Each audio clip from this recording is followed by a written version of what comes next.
Según los psiquiatras de la Organización Mundial de la Salud, 450 millones de personas en el mundo tienen un trastorno mental.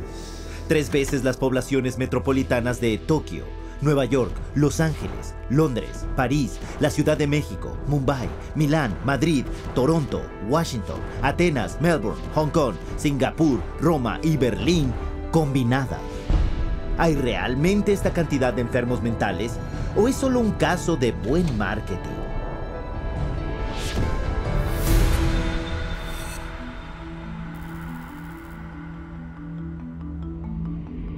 A principios del 99, Estados Unidos se enfrentó a una nueva epidemia aterradora. Te sonrojas, sudas, tiemblas, te resulta difícil respirar, decían los pósters, con el eslogan, imagina ser alérgico a la gente. La enfermedad era el trastorno de ansiedad social, TAS o SAD en inglés, y se afirmaba que afectaba al 13,3% de la población americana. Y para saber más, se instruía a los lectores a contactar con un grupo, la Coalición del Trastorno de Ansiedad Social. Lo que al público no se le dijo era que tanto la coalición como la campaña las había creado una agencia de relaciones públicas y era financiada por una empresa farmacéutica. Más tarde ese año, con la campaña haciendo consciente a millones de personas conscientes de este mal, previamente desconocido, el Paxil se convirtió en la primera droga aprobada por la FDA para el trastorno de ansiedad social. Psiquiatras como Jack Gorman, de la Universidad de Columbia, y Murray Stein, de la Universidad de California en San Diego, firmaron como los líderes para la campaña de Paxil. Y en 3 años, Paxil se disparó desde la 3ª posición en su clase a ser la primera. El director de producto de Paxil alardearía más tarde: el sueño de cada hombre de marketing es encontrar un mercado no identificado, desconocido y desarrollarlo. Eso es lo que pudimos hacer con el trastorno de ansiedad social. La competición del Paxil se fijó en esto. Ese mismo año, Pfizer consiguió la aprobación de la FDA para vender su antidepresivo Zoloft para el tratamiento del trastorno del estrés postraumático. Contrataron también una firma de relaciones públicas para crear su propio grupo de líderes psiquiátricos y les pagaron para difundir sus noticias sobre el trastorno. Esta campaña afirmaría que 1 de cada 13 personas desarrollaba este trastorno en su vida. Y esto incluía a quien viera un acto de violencia, un desastre natural o un evento angustioso.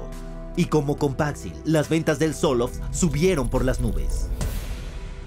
For the psychiatric drugs, the goal is to have as many people on them as possible. So the way to do that is to convince normal people that they have some defect or mental disease or condition that requires treatment. So I mean that's the way they do it. They hire these big marketing companies that come up with these campaigns. We're going to tell you about your disease so that you can lead a happier, healthier life. Oh, and by the way, we have a drug too that helps to treat this disease. Esta práctica de vender la enfermedad se conoce como la compraventa de la enfermedad, una expresión que definió el periodista Lynn Payer como intentar convencer a gente que está esencialmente bien de que están enfermos, o gente ligeramente enferma de que están muy enfermos. En Madison Avenue, la compraventa de la enfermedad se logra con una estrategia de clasificar la condición, donde la enfermedad mental se vende igual que los coches, la cerveza o el detergente de ropa. Y de acuerdo con el mayor gurú de Nueva York, Vince Parry, no hay una categoría terapéutica que acepte mejor la clasificación que el campo de la ansiedad y la depresión, donde la enfermedad raramente se basa en síntomas mensurables y por lo tanto abierta a la definición conceptual. Parry sugiere entonces a los ejecutivos 3 estrategias principales para lo que él llamó el fomento de la creación de enfermedades psiquiátricas. La primera es elevar la importancia de una condición o hacer que el público crea que un problema es mucho peor y mucho más extendido de lo que realmente es. Antes de la introducción de los antidepresivos SSRI, la depresión se consideraba, incluso para los psiquiatras, que afectaba a solo 100 de cada millón de personas. Desde entonces, las estimaciones han subido a tanto como 100,000 por 1,000,000, un aumento de 1000 veces. El resultado es que más o menos el 10% de los americanos, unas 27 millones de personas, toma antidepresivos hoy en día, el doble que en 1996. Very good marketing. That all, expressions of human emotion, deep sadness and fear and anger and whatever else they happen to be, are now classified as, you know, a major problem, a psychiatric problem, a psychological problem that needs to be dealt with drugs.